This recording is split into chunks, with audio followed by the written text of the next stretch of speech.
Hey, folks, welcome back to the show. I'm your host, Barry Smith. Off-grid behaviors, where being abnormal is completely acceptable. First of all, I'd like to thank you guys for tuning in again. This is the second episode. It was supposed to go up last week, but however, due to whatever reason, it just wouldn't upload. But I'm here to redo it and resubmit it. I would like to talk a little bit about the conference I went to last weekend in Augusta, Georgia. It's the Augusta Locally Grown Homesteading Conference. I learned a lot. There were a couple of classes I was very interested in. For example, the raised bed gardens, building something very efficient. Compost bin, which seems very elementary, but there's more to it than it seems. Rainwater harvesting, which is in some cities, some states, I heard is illegal, but not here in Georgia. And then I came across something dealing with the Preparedness by Brandy Wallace. She has a farm here, and that really took me to another level of thinking about how to be prepared for certain things. But first of all, what got me into building raised garden beds was when I was teaching a few years ago, and we went into lockdown with COVID. I built this garden box, and it was very inspirational. Just the building process, taking some screws, taking some compost, putting some stuff together, and to watch those plants grow like that it was amazing just to see that little bit of growth. And it just brought me ever since then and hadn't been able to stop. Then secondly, of course, when the pandemic hit, I started watching The Walking Dead. And that was something as well that took me down a rabbit hole watching The Walking Dead. And those series really did something to me as well. I started building a compost bin out of my property last year. It was just this old trash bin thing or whatever it was. So I started throwing stuff in there and turning it over. But of course, I got lost by not taking care of it because I was doing a lot of traveling last summer. I didn't even plan anything really last summer because of the traveling. But now I know a little bit more just by doing research and trial and error. And then the rainwater harvesting. The gentleman was talking about how rainwater can come off your roof. If you have a 1,600 square foot roof and what you could expect how many gallons you could kind of predict off of that, how to keep it strained and how to keep it clean and what to do with it afterwards, how to connect various containers if you needed more or less. So that was informational. And of course, the garden beds, making those a little bit more efficient by not just packing those things full of the expensive soil that you get out of the box stores, but filling the bottom maybe possibly starting with cardboard, then some sticks and some leaves, and then go from there. But building a box and putting it full of that expensive material from the stores can be costly. So figure out ways to make it more efficient and use what you need only. But Brandy Wallace of Wallace Farms talked about preparedness. And what got me super excited was this. She mentioned that and many times in your city or state, they will make these announcements about a test on the radio or on TV with a big horn or a siren, and you'll know what it is. This is only a test or whatever else it might be. But unfortunately, they don't tell you what you're supposed to do when that happens. I don't know about you, but I don't have an underground tunnel or anything like that in my yard. I don't have anything like that. So what does everyone else do? Right? What type of escape route? What do you do? Because we live near a nuclear power plant. We live near an army base. So you're talking about, I think, 3 or 4 reactors that are out there.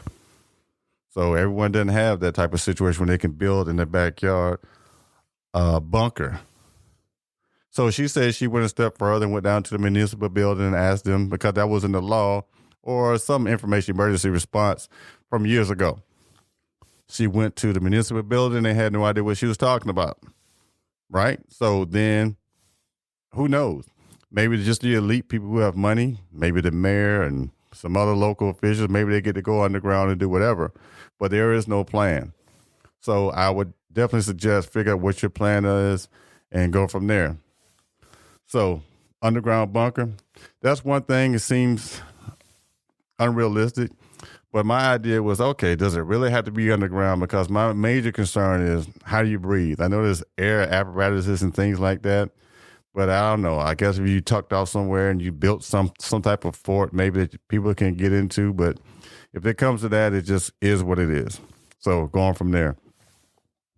So about The Walking Dead, as I mentioned earlier, I was binge watching that thing. I was just fascinated by how people come together in a tragic situation. Of course, I was disappointed how people didn't come together in a tragic situation. I remember being a part of a team in the military. I love the camaraderie. It's a little bit different in corporate America. And of course, as an educator, I don't see my fellow workers as much because we're all teaching. I see kids all day. So it's a little bit different language and a different vibe. But the corporate America sector and the military had a little bit more vibe as far as talking with adults. Now I spend a lot of time off grid talking to animals and squirrels and crickets and mosquitoes and so forth. But back to The Walking Dead. It was about 10 seasons, and then they had some spinoffs, and then they had some other spinoffs with individual characters like Morgan and Daryl Dixon. And of course, you guys remember Rick Grimes, he disappeared. And I guess the show came back where it's talking about the ones who live.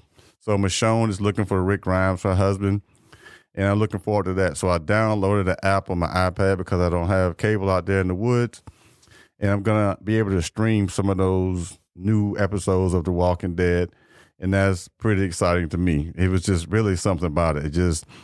Gathering food, going out, growing food, washing clothes by hand, hanging them up, cooking, all the things that I'm used to doing when I was growing up as a kid at my grandparents' house, as I mentioned before on my first episode.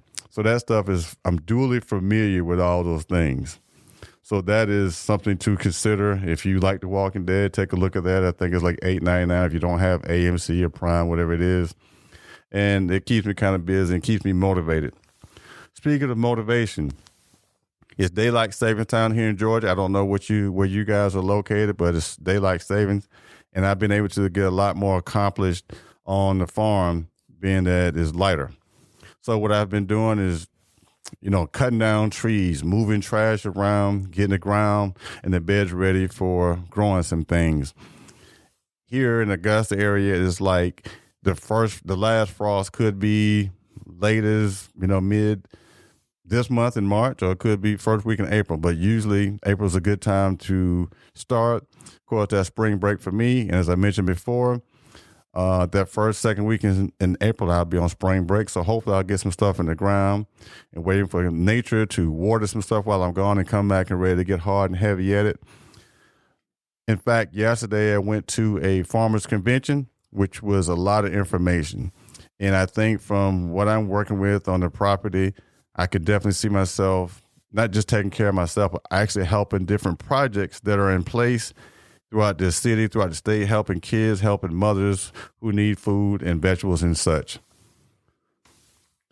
Now, back to off-grid behaviors and why I call it this.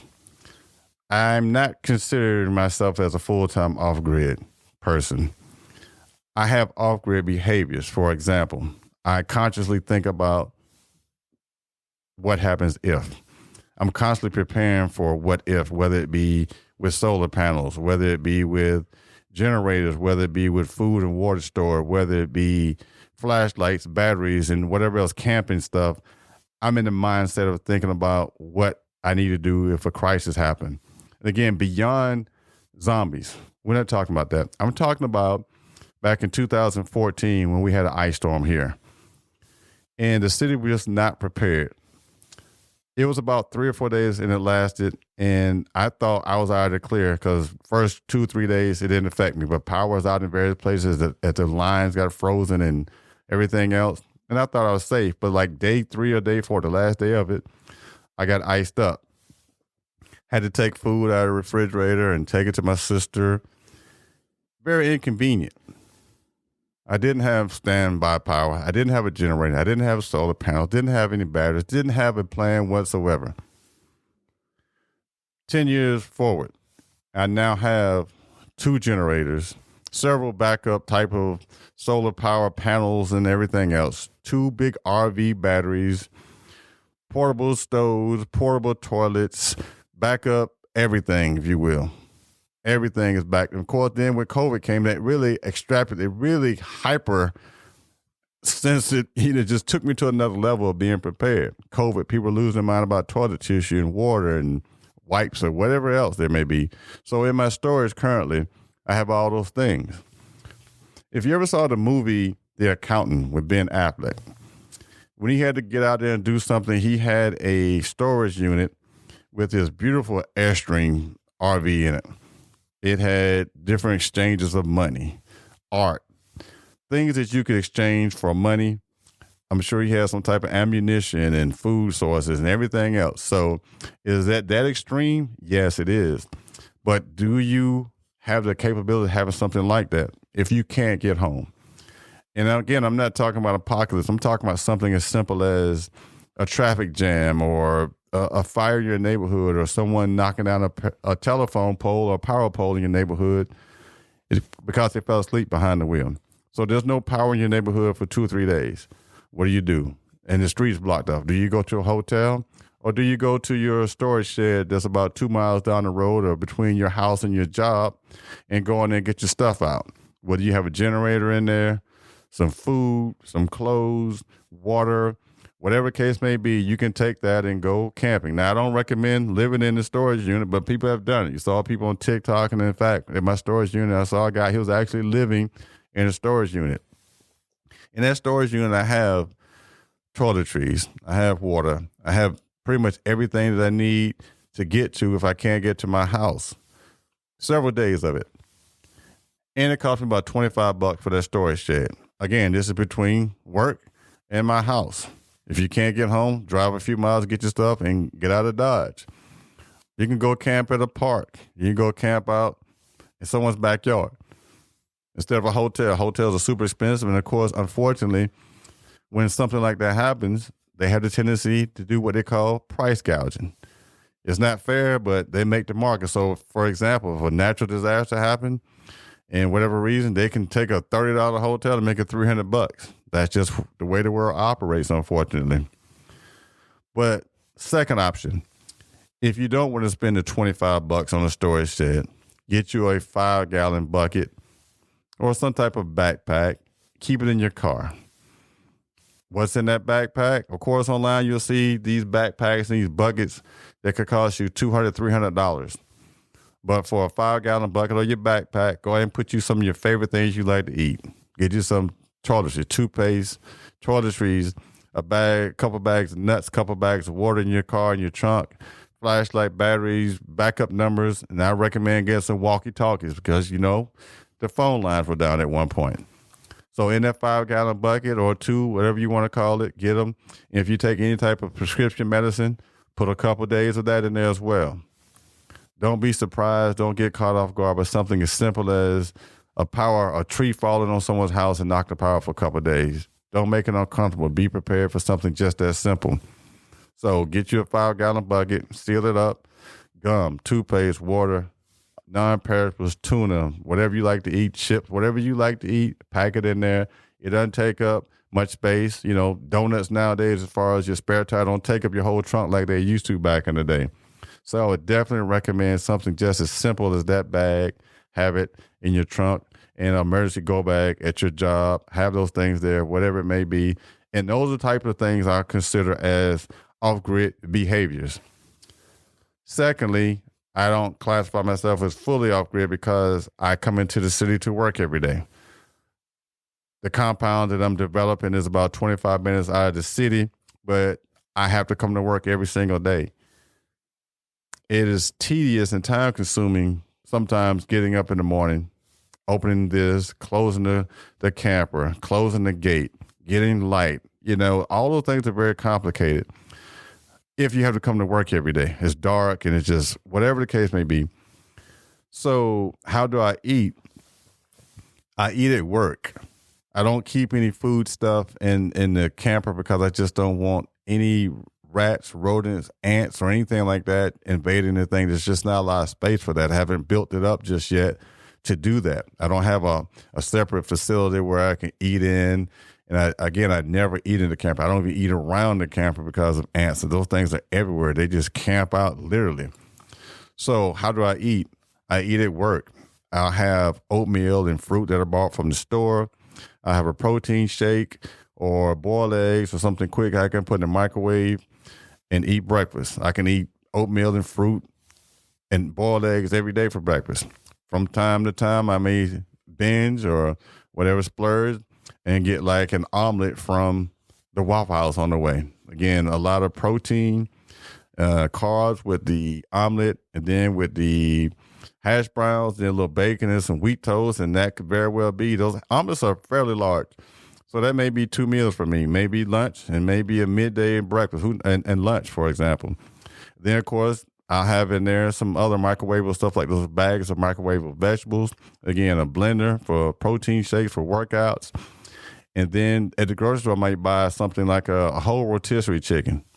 So that rotisserie chicken might last 2 days. So I may have some of it for lunch today, and I may have some of it for dinner tomorrow, and then just kind of change it up. But eating healthy foods, and that's another advantage of living off grid. You're not fully in your face with junk food. You're not at the restaurants. You're not out and about.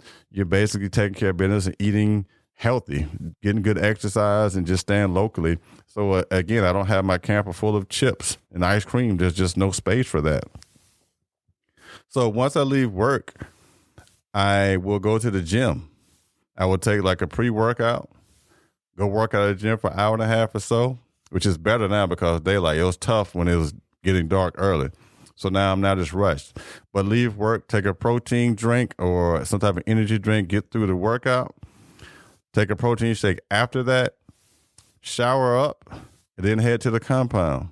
I may have already packed something there. Like, for example, when I can leave work, I know I'm going to eat a good meal. Sometimes you can't replace good meals with a protein shake, but I do take a protein shake immediately after the workout. And then but by the time I get into the compound, I may eat that chicken sandwich or something like that prior to, or again, I may eat out there, but I just won't take it in the cabin, especially now this time of year where it's bright. I can still eat something, but I will not eat it around the cabin. And in fact, I'm currently building a gazebo in addition to building some other things right there currently. So it's been almost 3 years in the process, 2 really, and I see a lot of good things happening. For example, I got my 275-gallon IBC totes cleaned out in there on the top of the area of the slope comes down, so I'm able to water my garden just by gravity. You take those things and sit them on about 2 or 3 pallets, which I get the free ones, have some at school and anywhere on the road. I'm going to get some pallets, and I'm building my garden with those pallets. And also, if you can't find some good ones, spend $2 and buy some. It'll pay dividends. I know some of you people are probably building all kind of projects with those types of bins and with those pallets. You can make almost anything: furniture, bed, gardens. I mean, a wall, just whatever. Those pallets are just, there's no limit to what you can do with those things. So that is what I'm going to use to sit those water tanks on top of, in addition to building some things around the garden to get those rabbits and deer out of there, because they would not pickpocket me this year for my goods. Of course, the pallets don't do it by themselves. I will extend the height by using some 2x4s and wrapping them with some chicken wire. So if they get in there, they won't be getting out. So we'll see about having that for dinner. If they eat my dinner, they'll end up being my dinner later on that day or some other time. So let's get back to an investment. We just talked about the $25 if you're renting a storage shed. But let's talk about a $20 membership black card at Planet Fitness, right? You can travel all over the United States and go to any Planet Fitness when you want to. And most are open 24 hours. The one here is now 24/5 because maybe people don't work as much on Friday night, Saturday night, whatever.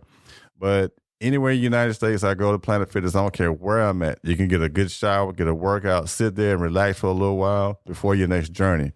So if you don't have anything invested in the gym, I would definitely say Planet Fitness. And then, again, I do have some workout stuff on the camp.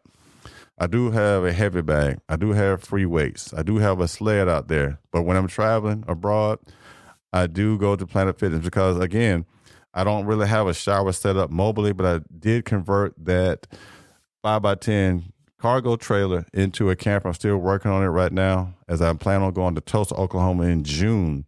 So I need to put the air conditioning in there, but I don't see myself having a shower set up on that camper. It's not really that tall. And I also had considered in the future getting something like a Class B van. Those things are expensive. You're talking about $180,000, $190,000. I'm just trying to wrap my head around that. But if anything, I could see myself, before I spend that kind of money, I would probably see myself getting a Jeep Gladiator and maybe a nice pull-behind trailer or a get-along trailer. That's probably what I would do, honestly. At just $185,000, I can't really wrap my head around it just quite. It's nice, but I think I'd probably be better off getting me a newer Jeep with the Gladiator style and then pulling something. So those are two good investments, I would say. Getting your membership at Planet Fitness or getting some type of storage facility and go from there. So being in good health. If you're on lockdown, nothing beats working out. You can work out in your home, at the gym, in your backyard, at work. And in fact, I bought a walking pad off of Amazon. So you can take it to work with you. And in fact, at work, at school, I usually walk around the facility during my lunch. I only get a 20-minute lunch. I don't know where that came about, but if you get an hour for lunch, that's good. We get 20 minutes as teachers, but I take my advantage of that.